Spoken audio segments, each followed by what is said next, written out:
নমস্কার সবাইকে। সবাই কেমন আছো? আশা করছি সবাই ভালো আছো, সুস্থ আছো।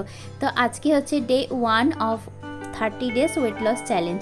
তো আমি আগের ইন্ট্রোডাকশন ভিডিওটাতেই তোমাদেরকে বলে দিয়েছিলাম যে এখন কারেন্ট ওয়েট আমার আছে 60, কারণ আমি এই বিশেষ কিছু কারণের জন্য ওই 3 কেজি মতো ওয়েট পুট অন করেছি। মানে আমার ওই 56-57 থাকে, আর ওটাই আমার একদম আইডিয়াল ওয়েট। প্রথমে তো আমার 70 হয়ে গেছিলো যখন আমি ওয়েট লস করা শুরু করেছিলাম, তারপর থেকে আমি ওই 12-13 কেজি মতো কমিয়েছি, কিন্তু আবার ওই 3 কেজি আমার বেড়ে গেছে ফর সাম রিজনস। তো আমি ওটাকে আবার কমাবো, তাই ঠিক করেছি তোমাদের সাথে আমি 30 ডেজ পুরো জার্নিটা শেয়ার করব, যাতে তোমরাও হেল্প নিতে পারো আর তোমরাও কিছু আইডিয়া নিতে পারো এখান থেকে। আর আমি কিন্তু এখানে কোনো রকম জিমে গিয়ে কিছু করব না, আর কোনো রকম একদম স্ট্রিক্ট ডায়েট কিছু ফলো করব না। একদম সিম্পল বাড়ির যে এরকম খাবার দাবার হয় সেগুলো খাবো, আর শুধু পোর্শনটা মেনটেন করব যে কতটা পরিমাণে আমি খাচ্ছি। আর যেগুলো আমি ট্রাই করব হচ্ছে সারা মাসে আমি বাইরে যাতে জাঙ্ক ফুড কিছু কনজিউম না করি, সেটা চেষ্টা করব। একদিনও না, সারা মাসে, যেহেতু এটা মাত্র 30 দিনেরই চ্যালেঞ্জ। আর চেষ্টা করব যেন মিষ্টিটা আমি অ্যাভয়েড করতে পারি, ভাজাভুজিগুলো একটু অ্যাভয়েড করতে পারি। ব্যাস এইটুকুনি আমি শুধু নজরে রাখবো। বাকি সব সিম্পল, বাড়িতে যা খাবার দাবার হবে সেটাই, আর বাড়িতেই ব্যায়াম ট্যাম করবো। আর যেমন আজকে 6:30 মতো বাজে, আমি সকালবেলায় চলে গেছিলাম ব্যায়াম করতে ছাদে। আর এমটি স্টমাকেই তোমরা করার চেষ্টা করবে, তাহলে কিন্তু বেশি বেনিফিট পাবে। আর আমি প্রথমে কিছু ফ্রি হ্যান্ড এক্সারসাইজ করার পর 40টা মতো সূর্য প্রণাম করলাম।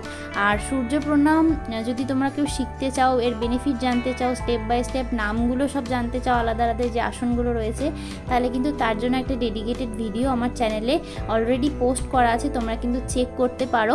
আর নিচেও আমি লিঙ্কটা দিয়ে দেবো, তোমরা একবার দেখে নিতে পারো। আশা করছি আমি তোমাদের ভালোভাবে ওখানে বোঝাতে পেরেছি, তোমরা কিন্তু একদম ভালোভাবে সূর্য প্রণামটা শিখে যাবে। আর সূর্য প্রণাম করার পর এই দুটো আমি এক্সারসাইজ করেছিলাম, তারপরে আজকের দিনের এক্সারসাইজগুলো আমি এখানেই স্টপ করেছিলাম। আর যেহেতু দেখতে পাচ্ছ প্রচুর রোদ চলে আসে, তাই জন্যে এই কটাই আমি আজকে করেছিলাম। তো আমার ওয়ার্কআউট করা কমপ্লিট। আজকে আমি প্রায় ওই বললাম তোমাদের 6:30 থেকে করছি, এখন বাজে 8টা, তো 1.5 ঘন্টা করলাম। আজকে ওয়ার্কআউট করা কমপ্লিট। আর দেখতে পাচ্ছ কিরকম ঘেমে গেছি, আর রোদও প্রচুর লাগছে। এবার প্রথম দিকে রোদটা অতটা লাগে না, কারণ প্রথম দিকে রোদটা একদম মাইল্ড লাগে, বেশ ভালোই লাগে। কিন্তু 8টা 8:30 বেজে গেলে তখন রোদটা খুব কড়া লাগে। আর তোমাদের একটা জিনিস দেখায়, দাঁড়াও। দেখো, আমি এইখানটাই ব্যায়াম করছিলাম, মানে বেসিক্যালি আমি এই ছাদেই করি, যত আমার ভিডিও দেখবে সব এই ছাদেই। আর এইখানে একটা ছাদ আছে, এটা কিন্তু ওই ছাদের তুলনায় অনেকটা ছাওয়া আছে, কারণ এখানে এই বেলগাছটা আছে। তো এই বেলগাছটার জন্য অনেকটা এখানে ছাওয়া আছে, আর এখানে হাওয়াও দেয়। কিন্তু এই ছাদে করি না, তার দুটো কারণে করি না। 1 নম্বর কারণ তো হচ্ছে এই সময়টা এই বেলগাছের সমস্ত পাতা ঝরে, তো ছাদের ওপরে সব পাতা এসে জড়ো হয়।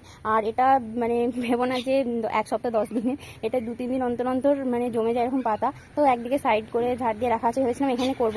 কিন্তু আরেকটা কারণে করি না, সেটা হচ্ছে এই যে এখানে গরমকালে হচ্ছে পাখিগুলো আসে। এবার ওরা একটু জল খায়, ওদেরকে মুড়ি বা চাল দিয়ে রাখি। এবার অবভিয়াসলি মানুষ থাকলে ওরা আসবে না, ভয় পাবে। তো এই দুটো কারণের জন্য এই ছাদটাই করি না। হলে এইখানটা এই ছাওয়া জায়গাটা বা এই ছাদটা তুলনামূলক ওইটার থেকে অনেকটা ঠান্ডা, আর হাওয়াও দেয় আর ছাওয়াও থাকে, তো এখানে করাই যায়। কিন্তু এই যে বললাম দুটো কারণে করি না, সেই জন্য বাধ্য হয়ে আমাকে এই ছাদটাতেই ব্যায়াম ট্যাম সব করতে হয়। আর ঘরে করা যায়, তবে ঘরে আমি মানে আমার ভিডিও দেখবে না একটাও যে ঘরে রেকর্ড করে তোমাদের সাথে শেয়ার করেছি কিছু ব্যায়ামের ভিডিও, কারণ ঘরে আমাদের স্পেস নেই। নিচে জায়গাটায় উঠোন আছে, কিন্তু উঠোনেও রেকর্ড করার স্পেস থাকে না। এবার বাড়িতে ধরো শুধু আমি একা থাকি না, আরও অনেক মানুষ আছে, তো ওই জন্য হয় না। ওই জন্য সমস্ত কিছু ছাদে এসেই করতে হয়। আর চেষ্টা করছি একটু তাড়াতাড়ি ওই 5টা 5:30টার দিকে ওঠার, কিন্তু উঠতে পারছি না, রাতে শুতেও একটু দেরি হয়ে যায়। ওই জন্য সকালবেলায় এবার উঠতে পারছি না, মানে ঠিক ওই 6টা বেজে 6টা 6:30 বেজেই যায় উঠতে। কিন্তু ওই 5টা 5:30টায় উঠলে কি মানে রোদটা পাই না, তাহলে একটু আরামে আরো মানে বেশ কিছুক্ষণ ভালোভাবে করা যায়। এবার ওটা যে এবার 8টা বেজে গেছে, আর থাকা যাচ্ছে না পরে। এবার যদি করতে হয় নিচে গিয়ে করতে হবে, আর নাহলে আবার পরে। তো চলো আজকের মতো আমার ওয়ার্কআউট এখানেই শেষ। আর আমি দেখলে কিছু ফ্রি হ্যান্ড করলাম এক্সারসাইজ, আর সূর্য নমস্কার করেছি বেশ অনেক কটা। ব্যাস আজকে এইটাই আমার সকালের ওয়ার্কআউট। বিকেলে করবো কিনা এখন জানি না। বিকেলে করে দুবেলাই করি, 1 ঘন্টা করে বা 1.5 ঘন্টা করে দুবেলাই করি, চেষ্টা করি।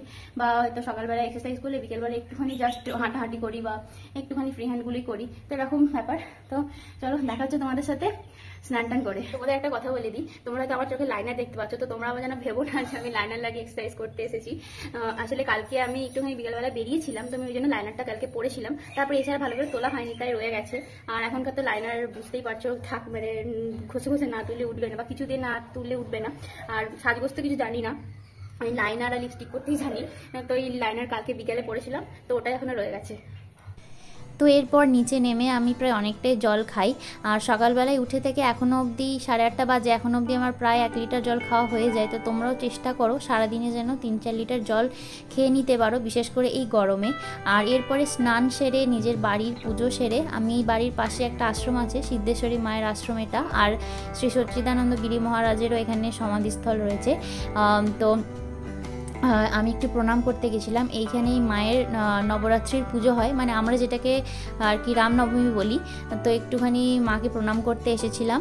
আর এই হচ্ছে মায়ের 9টা রূপ, তোমরাও ভালো করে দর্শন করে নাও। আর এ দেখো এইদিকে 4টে আর এইদিকে 4টে, আর মিডিলে যেটা দেখলে ওটা একটা। মায়ের 9টা রূপ এখানে রয়েছে, বেশ সুন্দর করে সাজানো ছিল, ঢাক বাজছিল, পুজো হলো, খুব ভালো লাগলো। আর এখান থেকে একটু প্রসাদেরও প্রাপ্তি হয়ে গেল। যারা আমাকে অনেক দিন আগে থেকে ফলো করছো তারা জানো আমি ফার্স্ট মিলে ফলই খাই। তো এখানে প্রসাদ যেটা দিয়েছিল বেশ অনেকটাই দিয়েছিল, এই ফলটাই খেয়ে নিয়েছিলাম। আর আমি ক্লিপটা নিতে ভুলে গেছি, মানে বুঝতেই পারছো নতুন নতুন ভিডিও করছি, তো আর্ধেক কথা তো মাথা থেকে বেরিয়ে যাচ্ছে যে কোনটা ভিডিও করব, কোনটা ভয়েস দেব, কোনটা ছবি তুলবো। তো যাই হোক, এরপরে সোজা হচ্ছে চলে গেছিলাম লাঞ্চে। আর আজকে লাঞ্চে একদম সিম্পল খাবার ছিল, ভাত, আলু সেদ্ধ, ডাল সেদ্ধ আর টক দই। আর আলু সেদ্ধ আর ডাল সেদ্ধটা পেঁয়াজ দিয়ে আর লঙ্কা দিয়ে মাখা ছিল। কার কার এরকম সিম্পল খাবার খেতে একদম মানে খুব পছন্দ করো আমাকে কিন্তু কমেন্টে অবশ্যই জানিও। এই গরমে তো আমার বেশি হাবজি গাবজি খেতেই ইচ্ছা করে না, আমার মনে হয় শুধু এরকম হালকা পাতলা খাবার হলেই আমার সব থেকে ভালো লাগে। তো আজকে আমাদের লাঞ্চে এটাই ছিল, এটা দিয়ে আজকে আমরা দুপুরে খাবারটা সেরেছি। এরপর এখন ঘড়িতে বাজে ওই 5:30 মতো। আর আমি প্রত্যেক দিন বিকেলবেলায় যে ছাদে যাই, আর যেদিন বাড়ি থাকি না সেদিন আলাদা ব্যাপার, কিন্তু প্রত্যেক দিন বেশিরভাগ দিনই বাড়িতেই থাকি, তো প্রত্যেক দিন ছাদে যাই। আর আমাদের ছাদের চারিপাশটা এত সবুজ, এত ভালো লাগে সকালবেলাটা, আর খুব সকালবেলাটা আর এই বিকেলবেলাটা, মানে এত ভালো লাগে, এত সুন্দর পাখির ডাক। আর তোমরা দেখো চারিদিকটা সবুজ, এই জন্য গ্রামের পরিবেশ সত্যি এত মানুষের পছন্দ হয়। আর আমার তো মানে সত্যি সব থেকে প্রিয় হচ্ছে গ্রামের পরিবেশ, এত ভালো, এত সুন্দর লাগে কি বলবো। আর বিকেলবেলাতেও আমি অল্প হালকা হালকা কিছু এক্সারসাইজ করি। যেদিন আবার অনেক বেশি এনার্জি থাকে বা অনেক বেশি কিছু করতে ইচ্ছা করে সেদিন স্ট্রেংথের যেগুলো এক্সারসাইজ রয়েছে সেগুলো করি, নাহলে একদম হালকা হালকা কিছু যোগা, প্রাণায়াম, আসন এগুলোই করার চেষ্টা করি। আর যদি কোনো দিন ইচ্ছা না করে যে আমি করবো না, আমি তাহলে নিজেকে আর সেদিন প্রেসারাইজ করি না, আমি সেদিন করি না। একটু হয়তো পায়চারি করি বা একটু ওপরে গিয়ে বসে থাকি, একটু গল্প শুনি। আমার একটু ওই সানডে সাসপেন্স ওই ধরনের গল্পগুলো শুনতে খুব ভালো লাগে, গপ্পমিরের ঠেক, এগুলো তো আমার মানে একদম প্রত্যেক দিনের সঙ্গী এগুলোই। তো এগুলো আমি একটু চালিয়ে দিয়ে শুনি। আর যেদিন ইচ্ছা করে একটু ব্যায়াম করি, যেদিন ইচ্ছা করে না করি না। আজকে যেমন একটু একদম হালকা হালকা আসন, যোগা, প্রাণায়াম এগুলোই করলাম। আর তোমরাও চেষ্টা করো যেন অ্যাটলিস্ট সারা দিনে যদি 2বার না পারো, সারাদিনে 1বার অন্তত আধ ঘন্টা 1 ঘন্টা টাইম বার করে তোমরাও এরকম যোগা, আসন, প্রাণায়াম, ব্যায়াম এগুলো করার চেষ্টা করো। আর প্লিজ করো, এতে কি হবে তোমরা অনেকটা ভালো থাকবে, নিজেদের শরীরে অনেকটা ডিফারেন্স বুঝতে পারবে, তোমরা অনেক অনেক অনেক সুস্থ থাকবে, আমি গ্যারেন্টি দিয়ে বলছি। এখন বাজে 6:30 মতো, আমি 5:30টায় উপরে গেছিলাম, ওই 40 মিনিট মতো একটু এক্সারসাইজ করলাম, আর একটুখানি বসেছিলাম, একটু পায়চারি করছিলাম, একটু গল্প শুনছিলাম, মানে একটু সানডে সাসপেন্স শুনছিলাম। তারপরে নিচে এলাম, এবার একটু সন্ধে দেবো। আর আজকে সন্ধ্যেবেলায় কিছু খাবো না, আজকে আর খেতে ইচ্ছা নেই সন্ধ্যেবেলায়। তো তোমাদের সাথে আবার দেখা হচ্ছে একদম রাতের খাবার নিয়ে। আর এই হচ্ছে আজকের লাস্ট মিল। এখন ঘড়িতে বাজে 8টা, আর আমি রাতে খেলাম হচ্ছে দুধ, রুটি, আর যেহেতু চিনি খাবো না তাই নিয়েছিলাম গুড়। তো আজকে আমার এই ভিডিওটা এখানেই শেষ করলাম। তোমরা যদি আমার চ্যানেল নতুন হয়ে থাকো তাহলে অবশ্যই আমার চ্যানেলটাকে সাবস্ক্রাইব করে দিও, আমাকে একটু সাপোর্ট করো।